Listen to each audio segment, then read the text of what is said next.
You're listening to the Hour of the Time. I'm William Cooper. Folks, things are bad. And tonight, you're going to find out that they're not getting any better. Don't go away. I'll be right back. All of a sudden, in the middle of the night, there's a loud knock on your door.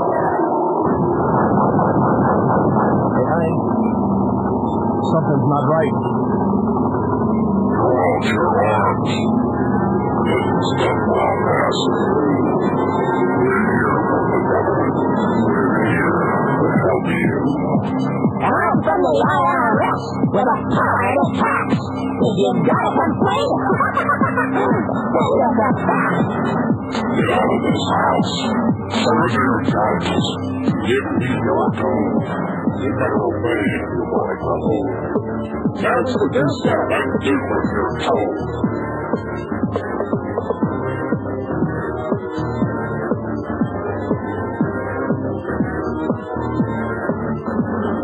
Hillary Salama, Reno Janet Dyke, reading the words of General Albert Pike, demonic founder of the Ku Klux Klan, engineer of the Masonic Master Plan.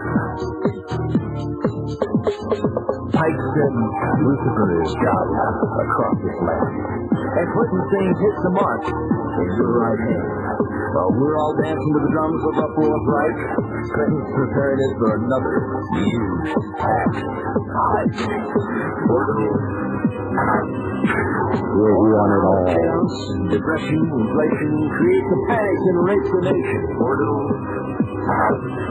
We want it all. Crisis creation.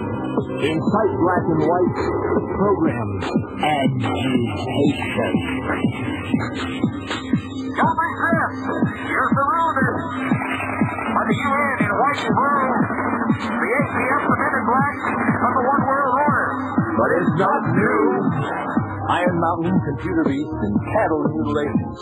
Black projects, UFOs, and weird genetic combinations. The Nazi doctors didn't die. Come on, get hip. They came here with the OSS through Operation Paperclip. National ID, debit card? Yeah. Vaccination biochip, milk cartridges, genetic engineering. Clinton says there's health plans for you and your own good. Sure. And Adolf Hitler's Robin Hood. We want it all. Mind manipulation. Inciting riots is crisis creation. We want it all. Chip implantation. Vaccinate your kid for UN identification. This is a test for all of us. So I have today just one simple request. A comprehensive package of healthcare benefits that are always there and can never be taken away. Atmospheric. Sociallusion. Media hype. Plan confusion. Masonic religion. It's a liar.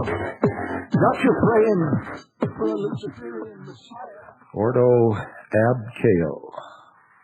Socialistic disillusion. A socialistic Maximilian. However you want to say it, folks, things are not good. Now, in Arizona, we have a strong militia just about everywhere you go. Who are they? Where do they work? We don't talk about that. But we're always watching and listening and taking note and probing and testing. And tonight, you're going to hear about one of those probes. Our guest tonight is Paul, and that's all you're ever going to know about him. Paul, give us some history about the reports that have been coming out of this area where later we're going to discuss a recent confrontation. Well, a friend of mine drives to and from work through a certain area to the west of Sholo, and on a regular basis he gives me reports on unmarked sedans, as in LTDs, Crown Victorias, Broncos and Blazers, generally black, no external markings on the vehicles, no license plates on them. No license plates? No. There's a number of individuals that have been reporting this in our area. So every now and then we got to go out and take a look at these things. Well, let's find out, how long has this been going on? I mean, how long have these reports been coming in? Since the end of May. You told me yesterday you were sitting at one of the local businesses out there, and you counted how many government, and these were all federal vehicles. How many did you count during a 1 hour period? In 1 hour, there's 5 unmarked sedans, dark colored, black or dark chocolate brown, 3 of which were LTDs, 2 of which were Crown Victorias. Then there were 6 Forest Service vehicles that came through, 2 state cops, 2 county cops, and 2 game and fish vehicles. In a 1 hour period of time, that's a pretty high concentration of vehicles of that sort to be coming through that area. And all coming and going from the same general locality? Pretty much, yes. Okay. Now this has sort of bothered people for a while. I know that I've been out there to look around. I didn't find anything when I went out, but I was on my way to Phoenix, so I didn't spend a whole lot of time looking. And recently, some things began to happen that really got people worried and asking questions. Trucks would go into an area and never be seen again. Right. And trucks would come out of an area where there are no businesses, no warehouses, no trucks, just forest. Right. And coming off of dirt tracks. Right. Just the dirt 2-track. You know, generally you would think of a 4-wheel drive or a high center 2-wheel drive vehicles taking these kind of roads. Yeah, you didn't think I knew that, did you? No, as a matter of fact, I did. Okay. What has been and before we get into the meat of the matter, I want to talk about this more. What has been the guesstimation of the locals out there as to what's going on? What does the folklore say? Because rumors spring up. When these things happen, rumors spring up, and pretty soon you got little green-eyed aliens from Mars. Right. So what's the folklore about all of this stuff? Supposedly, there is some kind of an underground facility that was constructed. A gentleman made mention of seeing the opening to this underground facility, described it as a huge hydraulic ram setup to where the door would open upward and then the trucks were driving down into this facility, down a ramp. Now, he made mention of it once to a friend of mine, and then it clammed up right now. He just hasn't said a word about it since. It was more like he slipped about it and tried covering his tracks by not saying anything further. So we've been out investigating it, the report of this underground facility. We haven't located it exactly yet, but given time we will. If it's there, we'll find it. Just in case you're out there scratching your head and thinking that's ridiculously impossible, when I was writing my book and doing the research on the underground facilities that the government had built for the Continuity in Government program back in the 50s, we actually discovered that there were, that we were able to discover at that time, 100 underground facilities built in various places around the United States, some of them as large as cities with their own reservoirs, and one in Virginia under Mount Weather, which actually contains an entire government in waiting, complete with president, vice president, cabinet members, heads of agencies, and all of this stuff. Now, the excuse used to fund these programs and build these things was to be able to take the president to a place of safety in case of atomic attack. And remember, that was the big, scariest part of the Cold War. And then, of course, they said that they had to have assurance that there would be continuity in government in case Washington, D.C. was hit with an atomic bomb and wiped out.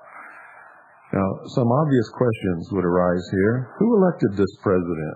Who appointed these cabinet members? I mean, where do these people come from? Who are they? And what assurance could any of us have that this is really the purpose of this program, or that these people really intend upon providing a continuity of our form of government, Republican government? Now, the fact that this is out in the middle of a national forest would tend to make you think twice about it being part of any kind of a program like this. But some of these facilities are in some of the remotest areas in the country. And indeed, if they're going to survive an atomic attack, that's exactly where they would have to be. But in my research, folks, I found out this has nothing to do with an atomic attack. In fact, the Cold War was set up between the United States and the Soviet Union to make sure that there would never be a war between the two major superpowers, but these wars would always be in third world nations, and there would never be any territorial gain by either side. And that's exactly the way it turned out. And this Cold War would be funded and maintained in order to allow them to extract huge amounts of money from the people of the world in order to fund the development of the technology which would be used to rule the population of the world in the New World Order. Now, again, I know some of you are out there shaking your head saying, this guy's nuts. Well, folks, we're not nuts at all, and Star Wars is not the figment of somebody's imagination. Particle beam weapons have been around for a long time in secret. I can tell you with no hesitation whatsoever that particle beam weapons exist in space right now. We have witnessed the testing of some of these weapons, and not too long ago in the state of New Mexico, just west of Corazoso, there was a stretch of road where signs suddenly appeared along both sides of the road, spaced about 50 feet apart for several miles. And these signs said that if you were traveling on that road, you were prohibited from stopping, parking, slowing down, or anything. In other words, they just took a stretch of public highway and made it illegal to stop or slow down or to park your car. And if you broke down, there would be somebody there real quick to get you out of there. So two of our people coming through there stopped just on the outskirts of these signs on the western end, on the western side of Corazoso, and witnessed over a 2-hour period the testing of particle beam weapons from satellites, spaced about 4 minutes apart. A straight, thick beam of brilliant light would come straight down from space over this 2-hour period, all spaced about 4 minutes apart. Now, you know me, folks. I don't like to believe anything unless I can check it out myself. And I went over there and witnessed exactly the same thing. Now, this was about a week and a half ago. So I don't know if the signs are still up, and I don't know if they're still doing the testing. But I can assure you that what we're talking about is not spaced out gossip. It's not baloney. These things are real. And we're going to get into the meat of some of this matter here pretty soon. Now, aside from this particular area, Paul, has anything else been happening around in this area? Have any other confrontations or mysterious movements of government vehicles or troops or anything like that occurred in this general area that the militia is aware of? We have a number of Black Hawk helicopter sightings on a regular basis in our area. Jet black helicopters, no identification numbers, no markings on them. The same story that's been repeated across the country. There is another rumor of another underground facility to the west of Solo that I personally have been searching for. Again, both of those facilities seem to have been completed prior to our investigations.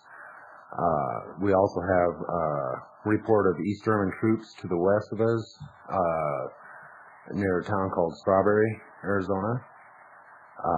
Well, we know that that's a fact. That's been verified. Right, that's definitely a fact. We also know that East German pilots fly in here quite regularly, land at the St. John's Airport in eight-seater airplanes.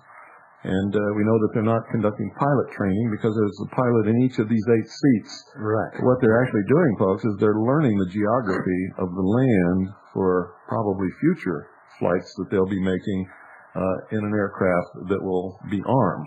Quite correct. And this is not only happening in the state of Arizona, but all over the country. We've chased down the contractor, and the contractor is out of an Air Force base near Phoenix.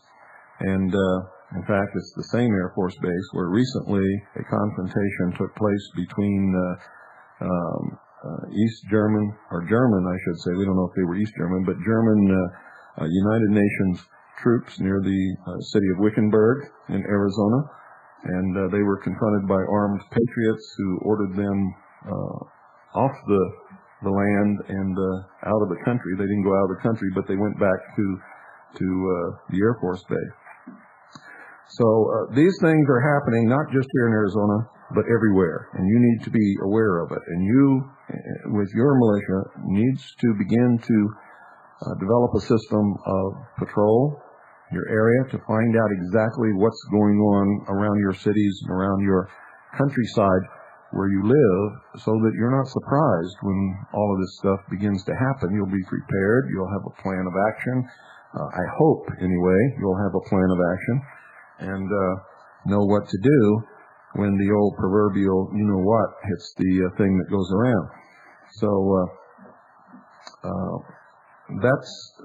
these are things that I know that you're sitting out there and you're getting ready and you're building up your food supplies and your stocks of weapons and ammunition, and you're mustering your militia units and you're recruiting new members. But are you really sitting down and making plans and developing strategies and scouting your own personal territory so that you'll be in the driver's seat, so to speak, instead of being what they're mopping up off the pavement? And I think that you'd better devote some time to thinking about these things. The people here have been thinking about these things for a long time, and have developed all of these things that I've just been discussing, and have been taking advantage of the time that we have in order to become more prepared and not be on the defensive, but be on the offensive. There's an old adage in the military, especially those of us who have actually fought in a war. There is no defensible position. The only way that you can make sure that you have a chance of surviving is if you are the aggressor, if you are the one who makes the attack. If you engage the enemy according to your plans and not their plans. If you find yourself constantly on the defensive, you're not going to last very long. If you are, on the other hand, constantly on the offensive, and you've done your reconnaissance, you've made your plans, you've developed your strategies, you have contingencies to fall back on, you have escape routes, you have places to disperse to and regroup, you have scattered your caches of necessary supplies, arms, and ammunition, then you're going to be the one that survives. You're going to be the one that is going to be left after it's all over to shake hands with the other smart people who are left.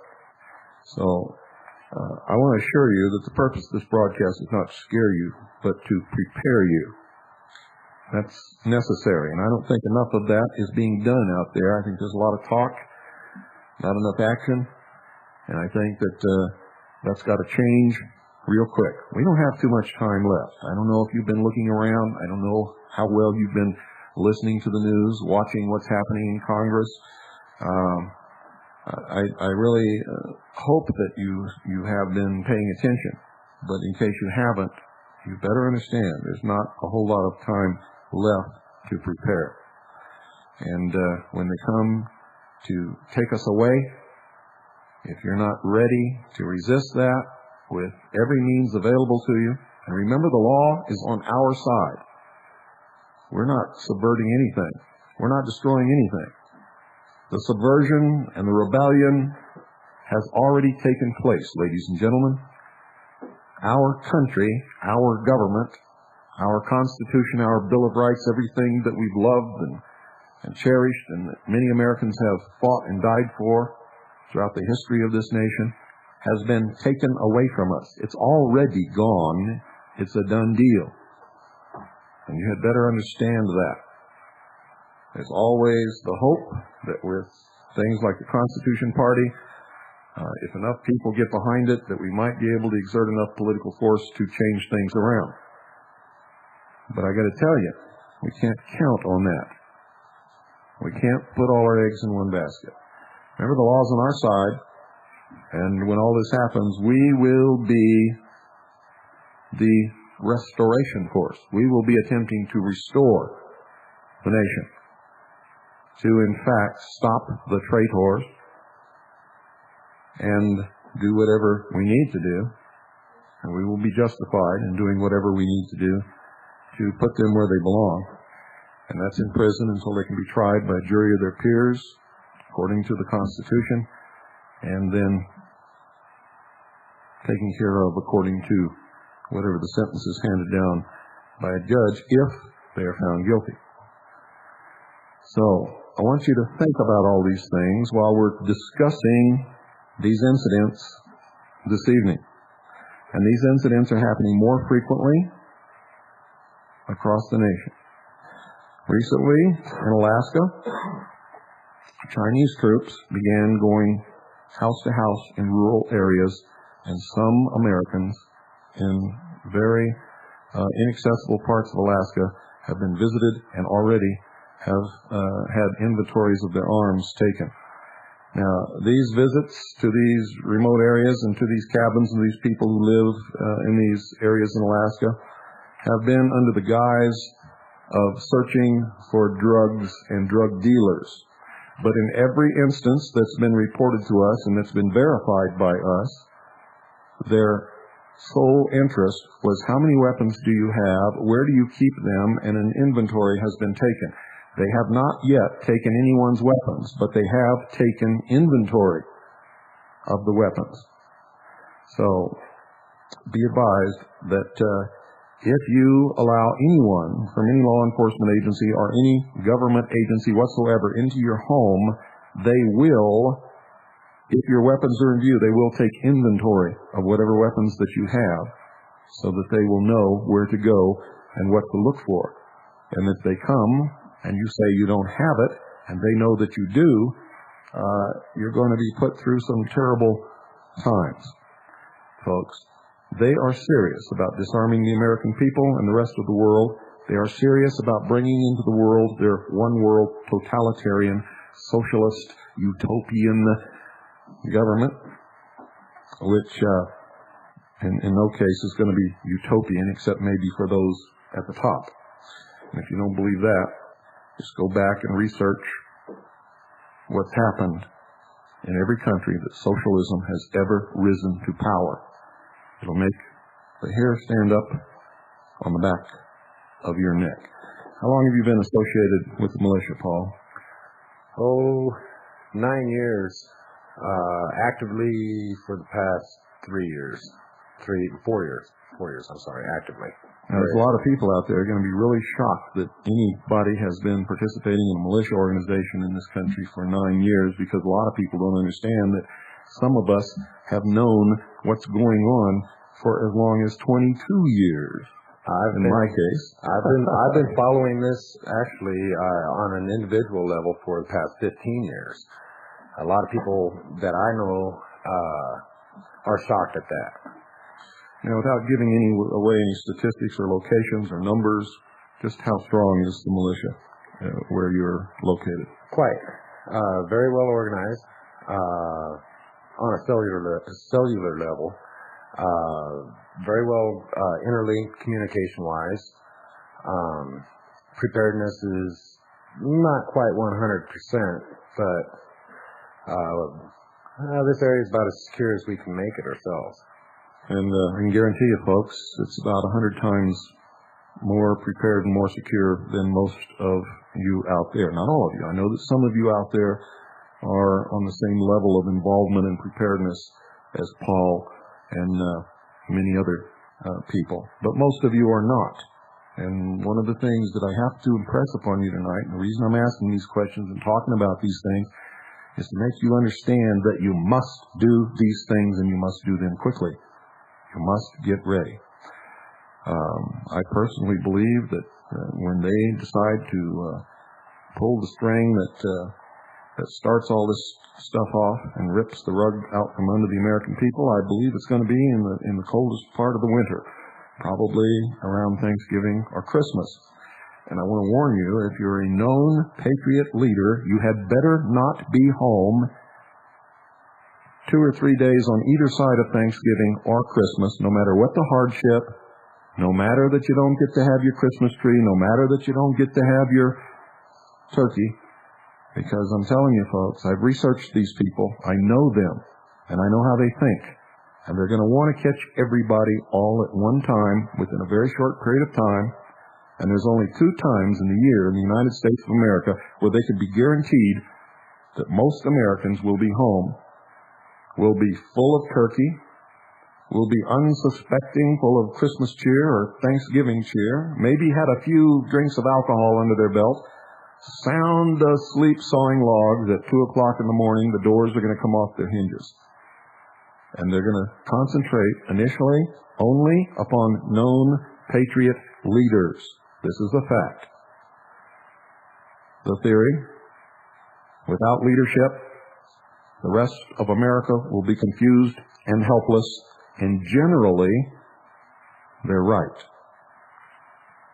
So, you should also prepare yourselves and your units to be able to survive and fight and do what you have to do if your leader is taken from you. Don't rely upon one person or even upon just 2 people. If these people are known to be patriot leaders, there will be a serious attempt to either capture them or kill them. Don't go away. We'll be right back.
Ladies and gentlemen, the hour of the time is brought to you by Swiss America Trading.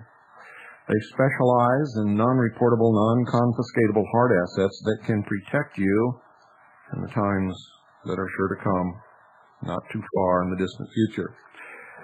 You see, it wasn't long ago when Linda Thompson and I were telling you what was happening, what was going on. We were telling you about Soviet equipment in the United States, about Soviet and other foreign military personnel entering the United States to participate in joint maneuvers. And Tom Valentine was telling you that we were crazy. Tonight, I heard him tell you that we're not crazy, only he didn't mention our names. He just verified everything that we were telling you a long time ago. So you better pay attention. The Johnny-come-latelys are beginning to understand what's happened. And for those of you who think this is wild speculation or that we're crazy maniacs, we have proven it, ladies and gentlemen. We've done our research. For those of you who have not ordered the treason papers, you should do so because it's 628 pages of official United States government documents that prove every single word that you have heard tonight.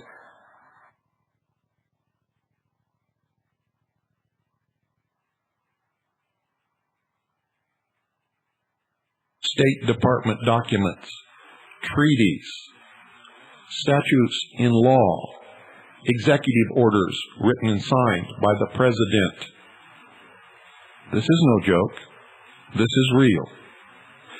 There is going to be a one-world, totalitarian, socialist government. All nations and all peoples will be disarmed. The military forces of the United States and what used to be the Soviet Union will be combined and will form what will be known as the peacekeeping forces of the world. Anyone who resists or will not go along with it, if they're not the victor, will be crushed and annihilated. These are facts. This is not conjecture, and you had better understand it. One of the ways that you need to be prepared is you must have something that you can use as money when all of this stuff breaks down and everything is uncertain and nobody will touch a Federal Reserve note with a 10-foot pole because it won't be worth a wooden nickel covered with spit. Gold and silver are the only things in the history of the world who have ever met that need. So call Swiss America Trading right now, 1-800-289-2646. Do it now. 1-800-289-2646. Don't go away. We're going to hear about the confrontation that took place, what happened, and then we're going to take your calls. The number to call is 602-337-2524. Don't start calling yet because we're not going to pick up the phone until you've heard this tale. And folks, it's chilly. It's chilly. It'll make the hair stand up on the back of your neck. And these things are going to begin to happen where you live, not too far in the future.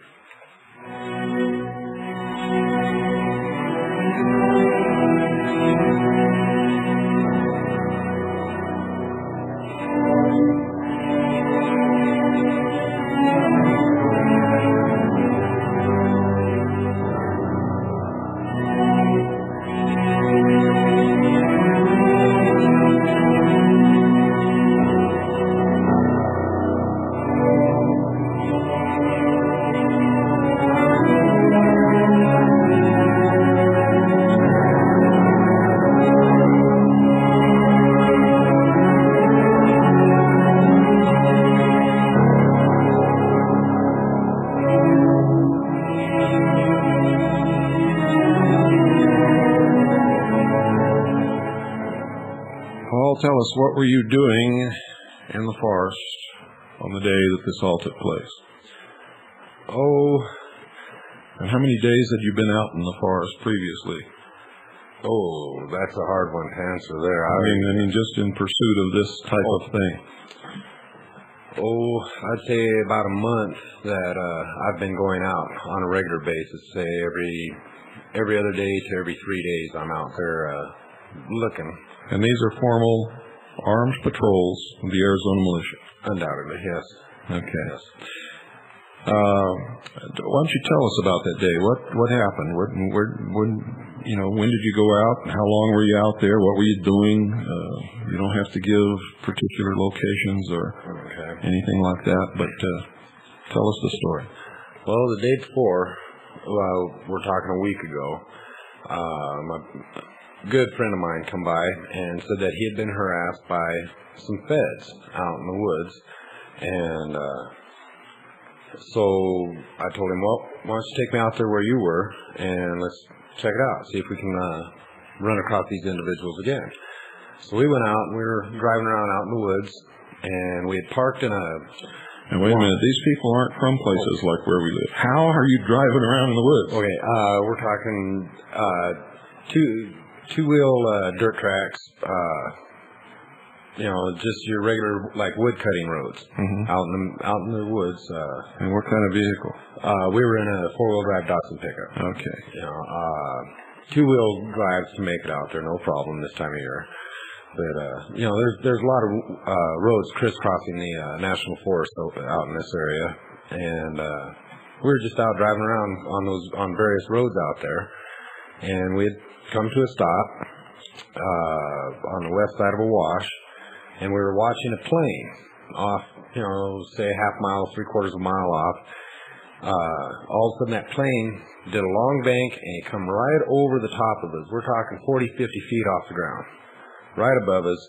And as he exited the wash, leaving us, he wagged his wings like he was saying hi to us. But as we were soon to find out, it wasn't saying hi to us. He was saying okay to someone else. He was signaling your position to somebody else who was looking for you. Exactly. Okay. Now, this vehicle that I was in is out in that area on a regular basis. So maybe they had it marked prior to our arrival in the woods that day. Maybe not. But we decided it was time to head out. I had a meeting with an individual, and we needed to get going so I could make it in time for that meeting. Well, less than 10 minutes after the plane flew over us, coming head-on at us was a black blazer, chocolate brown, almost black blazer. So I had my buddy stop, and I got out of the passenger side of the truck with a weapon over my shoulder, and my friend stayed at the driver's door of the truck. He got out but did not leave the door. Two individuals were in the blazer. The driver got out and advanced forward towards me. The passenger stayed at his door. And the driver immediately started telling us that we were in a restricted area and that we were to leave immediately. And I disagreed with him and told him that I was in the National Forest, and I have a National Forest Service map right here on the front seat. There is no restricted area in the entire National Forest system here. And he said, no, this is a restricted area, and you are to leave. Now, before you go any further, I want everybody out there listening to know that this wasn't really an accident. You were out there looking for this kind of confrontation in order to find out who these people were and to what length they would go to if they were, in fact, confronted by armed militia. That's correct. Okay. Continue. So, anyway, he was stating that this was a restricted area, and I asked him, why is it a restricted area? And he said that it was none of my concern. It's just that I was to leave the area. And I argued with him, and he started requesting ID. He told us that he needed to see some ID on us. And I looked at him and I said, no, I need to see your ID first. Who are you? And now they had already stated that they were game and fish officials, and but they didn't prove it. No. And aside from the red and blue light on this black blazer or deep chocolate brown blazer, there was nothing that would have separated them from armed terrorists. Nothing at all. How were they dressed? They had on dark chocolate brown slacks and light tan shirts. No insignia on the shirts whatsoever. No shoulder patch, no name patch, no ID on the outside of the shirt whatsoever. Both of them were wearing the Beretta 92 SP 9mm pistols. Which is not a Forest Service issue, is it? No. Who wears that weapon? As far as I know, it's FBI issue. And I do believe U.S. military. Yes, some elements of the military do use that weapon. But as far as producing ID, that was also none of my concern. They were federal employees, and that they did not have to answer to me. Now, you're not guessing at this. This is what they told you? This is what they told me, yes. They said they were federal employees, and they did not have to answer to you, and they didn't have to show you any ID. Correct. Correct. And, of course, being of the mind that I am, I had to argue again with him on that point. He didn't like my arguing with him. Now, the passenger never said a word. He stayed back at his door and allowed the driver to do all the talking. And the same was true for myself and my friend. My friend stayed at his door, and I had advanced to the front of the truck and did all the talking for us. Things got a little heated. I was upset, to say the least, with this individual. He's telling me that I don't have the right to request identification from him, even though his vehicle did not have any insignia on it. No marks whatsoever showing that it's a government vehicle. Also, Game and Fish do not drive chocolate brown Blazers. In our county, that is primarily the county sheriff's vehicles that are that color, but they're all marked with the county logo. And these guys said that they were definitely federal employees, were not county sheriffs. Right. First they stated that they were Game and Fish, and they were investigating a poaching in the area. Well, the poaching that they were talking about, I had witnessed a couple days earlier than that, 15 miles to the east of this location. There shouldn't have been any investigation going on in that area for that poaching to begin with. If you're going to claim to be Game and Fish, you should be driving a Game and Fish vehicle. And if you are, you shouldn't hesitate to show somebody your ID. I mean, many people have been robbed by somebody dressed like cops. Sure, you bet. It happens all the time, in fact. And in fact, up in Washington State, they're beginning to believe that the Green River serial killer is a police officer or someone who dresses like a police officer. So, go ahead. Well, what happened next? At one point there, like I said, I was getting a little agitated with this individual. He began to get agitated with me, and he moved his right hand from having his fist tucked into his hip to having his open hand right above his weapon. So I advanced my left hand to my weapon. In other words, he made a threatening gesture to you. Yes. This is not unusual, folks. When federal officers confront people who challenge their authority, frequently they will put their hand on their pistol butt in an effort to intimidate whoever is challenging them. This happened to me in Waco, Texas, when I was taking pictures of the ATF. One of the ATF agents approached me, put his hand on the butt of his pistol in a threatening manner as if he was going to draw it, and told me to give him my film, which I didn't do, and he didn't draw his weapon because there were a lot of people standing around watching. But I'm just telling you this so that you'll know that this is not unusual for them to do that. They try to intimidate rather than do what they should do. Right. Well, he obviously was trying to intimidate, but was unsuccessful there. I immediately, as I said, grabbed my weapon with my left hand, which put me in the position to where all I would have to do is drop my right shoulder and the game's on. When I grabbed my weapon, he immediately put his hands out to his sides, stepped one step backwards, and started talking about how there was no need for any violent motions here. There's no need for violence here now. And I immediately came back at him with, "You made the first aggressive move. You instigated it. You started this." And he went back to wanting ID. And I refused again, told him, "No, you're not going to get ID." And he wanted to then search the vehicle. and he was flat denied that. He, at one point, asked me to place my weapon on the hood of our vehicle, and I told him, I will if you will. If you take your weapon and place it on the hood of your vehicle, I will do the same. Of course, he denied that. You know, he was not even remotely interested in taking his weapon off. The conversation went on for a few minutes longer. The whole time period took about 45 to 50 minutes for this to elapse. Finally, I told him, look, this conversation has ended. You're not going to get what you want out of it. I'm not going to get what I want out of it. We're going to leave. And I told him that if he and his colleague felt like popping a couple rounds on our backs as we were leaving, that was their choice.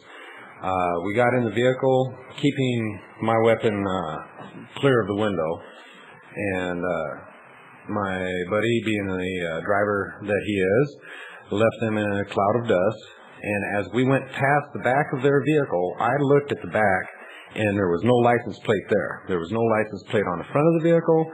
There was no license plate on the back, no insignia anywhere, just the red and blue light in the grill and the red and blue light in the rear window. And everything they did was illegal under the color of law, refused to produce identification, tried to intimidate you, tried to get your weapons, tried to search your automobile, and you wouldn't let them do that. They didn't get what they wanted, but in fact, even though you said you weren't going to get what you wanted, you did get what you were after, didn't you? Yes, I did. And the Arizona militia is a little bit wiser because of that. Okay, folks, we're going to take your calls now. You can talk to Paul if you want to. 602-337-2524 is the number. And if you're smart, you'll take advantage of this situation, because this isn't the first time this has happened up here, and it's not going to be the last. We live in a place where people aren't afraid. They live with weapons, and it's very safe here for those of us who live here. If you don't live here and nobody knows you, you might not be as safe, but if you do, you are. Good evening. You're on the air. Yes, good evening, Bill. How are you today? Just fine. All right, well, I have an opinion. I'm calling from Pennsylvania, right next to New Jersey. With the beginning of registration of all firearms, they know where you live. They can come and get you, so it's over with. I believe that they're going to get all the weapons. Only if you give it to them. Well, what are we going to do, Waco every house in the state? No, there's not that many of them. See, if you're so quick to give up and march in... Instead of giving up, I just say they know where everyone's going to be, and they'll be here Thanksgiving or Christmas. You just said it's all over. Well, it is all over. I agree. That's giving up. You've given up. I'm giving up. I'm saying I'm fighting. But I believe once they have the firearms registered, that's the end. That's what they did in 1938. No, that's not the end. 1938, nobody resisted. Nobody fought. Everybody turned over their firearms. Because they were weak. We're going to turn over our firearms, but we're going to do it bullets first. So every place is going to be Randy Weaver, Waco. What, you want to be a slave? Not at all. I'd rather be dead myself. Going to be a lot of that. When do you think this is going to happen? Do we have a time frame? Not too far off. Maybe even this winter. Who knows? Okay. Keep up the good work. I wish you well. Thank you. Bye-bye. Wish you well, too. Don't give up, folks. Let me break this down into some statistics that maybe you can understand. If you even venture to imagine how many American patriots there are who are willing to die for liberty, are willing to fight and possibly die for their liberty, then you have to understand that the enemy is grossly outnumbered. And if each one of us just manages to get one of them, it'll all be over very quickly, and we will be the victor. Because these people don't believe in the United Nations. They are not willing to die for the United Nations flag. They've sold their country out for a measly little paycheck and the promise of a comfortable retirement on a government pension. That's what they're really fighting for. And when they begin to take heavy casualties and learn that they're not going to live to see that pension, the war's going to be over. And you better understand that. These are just a bunch of cowardly pukes who have sold their country out for the promise of a pension. And that's the truth of the matter. There's nobody who gets all goosebumpity and gets a lump in their throat when the United Nations flag marches by. Don't be so quick to give up, because it ain't going to be all over. I can guarantee you that. Good evening, you're on the air. Hi, how are you? Fine.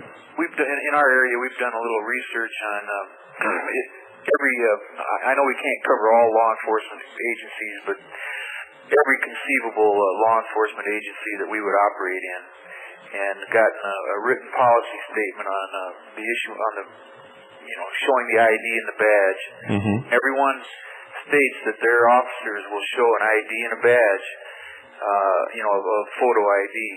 And, we know from that policy statement that if no one does, and they claim to be from that area, or from that agency, if confronted, that they're either bogus or they're not doing what the policy is. So that helps in our intelligence. I mean, obviously we can't cover all the bases, but it gives us more confidence in any potential confrontation, knowing that we have this, all in writing, if you know what I mean. Yeah, I know, but don't be so quick to trust that just because they put it in writing. They'll do anything to pacify you as long as they can. Oh yeah, but I mean, if something were to come out, any legal entanglements or anything.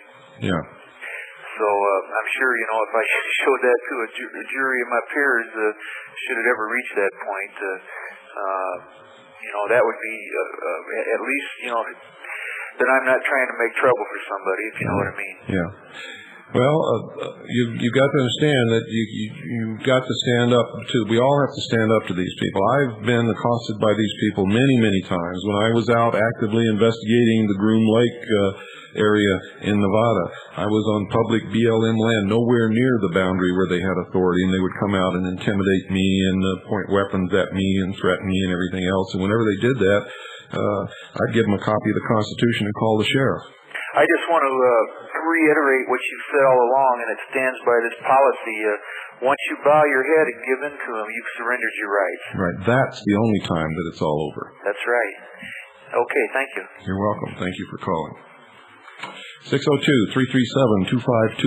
Did you have something you wanted to say, Paul? I saw you sort of gesturing over there. Well, now what this last individual just described, the members of those various law enforcement agencies are going to produce ID. Sure, they will if they are from the enforcement agency that they're a member of. Right. These individuals claim to be game and fish. And in fact, we know that they weren't. They were not. Yeah. They will lie to you. Quite frequently, yes. Flat out. You cannot take their word. They have no conscience, folks. Anybody who would blatantly disregard the Constitution and the Bill of Rights and gas a 4-year-old girl in a hotel room because somebody had an argument, believe me, if they thought they'd get away with it, they wouldn't hesitate to shoot you because they didn't like your looks, and that's the truth of the matter. Good evening. You're on the air. Hi, Bill. Hi. Who did you determine these people were in the woods? Any idea? Paul? No, I wouldn't have any idea exactly who they were. There was, as I said, no insignia. They would not produce ID. All they said was that they were game and fish, and they were federal employees. So they were trying to say that they were federal game and fish, but... Was there some kind of facility out there that they were working with? Some hidden facility? That is what our suspicion is. That's why I was in that area. That's what all the investigations point to so far, although it has not been absolutely confirmed. I think it might be nationwide that they're using the same technique in vehicles and uniforms and that sort of thing. Well, not only that, we have reports from personnel who work for Ryder Truck Rental that large numbers of military personnel are renting Ryder trucks. Right. So when you pass a Ryder rental truck on the highway, it might be carrying military equipment. Okay, and is this at least statewide that you're pretty sure of in Arizona that these are brown shirts or whatever they are? Oh, this is happening all over the state of Arizona, not just with the brown shirts who speak English and drive vehicles with no license plates and threaten citizens, but with foreign troops, specifically in the instances that we know of. They've been German, there have been some Chinese, and a few other, when the ninja types came to St. John's, there were some people who spoke Arabic. So so far, I've only heard of these instances out in the Midwest so far. I'm calling from the East Coast, and well, you're in the heart and soul of socialist America. Oh yeah, I know it. They're not going to have too much trouble on the Northeast coast. No wonder they're doing it out there first. Okay. Bill. Out here is where liberty blossoms and everybody owns a weapon. I wish I was out there with you. Well, bye-bye. Plenty of room. Come on out. Thank you for calling. Well, folks, that just about does it. Paul, is anything you want to say, any message you want to give to those people out there listening while you have a chance? I know you're one of those people who doesn't say much, and when you do, it's usually important, and people should listen. And if you're holding a weapon, they better listen doubly. Doubly so. So go ahead. You got about 30 seconds, 45 seconds. People, you got to get your communications in order. As Bill said, get your backup plans, your contingency plans set in your groups, and know your area. Get in touch with other militia units in other states, and get your land navigation going. This is something that I stress to everyone. You must be able to use a compass. You're not going to be able to stay on the highways. You've got to get your land navigation down so that you can meet each other across long distances at a certain given time and go about your missions. Get your weapons in order. It's coming. This is not a joke. This is not a lie. This is not a farce.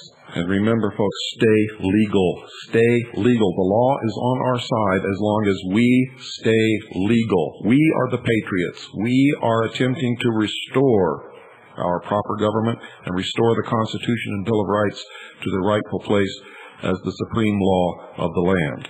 The enemy are traitors. They have destroyed this great nation. They've destroyed our government. They have ripped our Constitution and Bill of Rights to shreds. They are building a police state much like Nazi Germany had. This is no joke. Good night. God bless you. And God save this republic.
From USA's John Listener. In a letter to the director of the International Atomic Energy Agency, North Korea classifies the conclusion that hostile policies, both from the UN and U.S., are allegedly misrepresenting scientific fact. Namely, the conclusion by Washington and Tokyo that Pyongyang has diverted bomb-producing plutonium into a weapons program. North Korea's one, continued pressures will cause them to withdraw from nuclear inspections altogether. John Messler, USA Radio News at the United Nations. A new book out by wildlife author Bob Woodward shows President Clinton is in the South Africa and leading a chaotic White House. Clinton was asked about the book while in France. I have a time for five. You have to have a 5 times or so to be responsible for America today. But, I say to the people, I'm a book for people don't like my process. I like to get people together around the table and everybody say what they want. And argue and debate and fight. And I think that's how ideas get fleshed out in a new and difficult time. I don't think you can have a high-bound decision-making process when you're entering a world where no one has the answers. But I'll say this, let my critics answer the results. Bob Woodward was on CNN's Larry King show tonight. The network put a White House spin doctor on land. This is USA Radio News. If your home still has its original windows, chances are they're hard to keep clean and even harder to slide open and shut. Don't struggle anymore. Replace them with Sears Premium Replacement Windows. There's not a window around that's easier to maintain. Many built in for easy cleaning inside your home. Plus, they're self-lubricating to slide open and shut without effort. Call 1-800-652-2211 for a free in-home estimate and save 10% up to $500. Sears replacement windows won't rust, rot, or warp. Plus, they never need to be painted, ever. They're virtually the perfect window. So if your windows are a sticky subject, call 1-800-652-2211 and save 10% up to $500. They're sold, furnished, and carefully installed by American Remodeling Incorporated, a Sears authorized contractor. Not available after ends May 15th. So call now, 1-800-652-2211. That's 1-800-652-2211. The Senate suicide is being reviewed by the Michigan Supreme Court. USA's Bill Arbuckle has more. The Michigan Supreme Court will take up the issue of assisted suicide this fall. The state Supreme Court has scheduled oral arguments for October in the state's capital.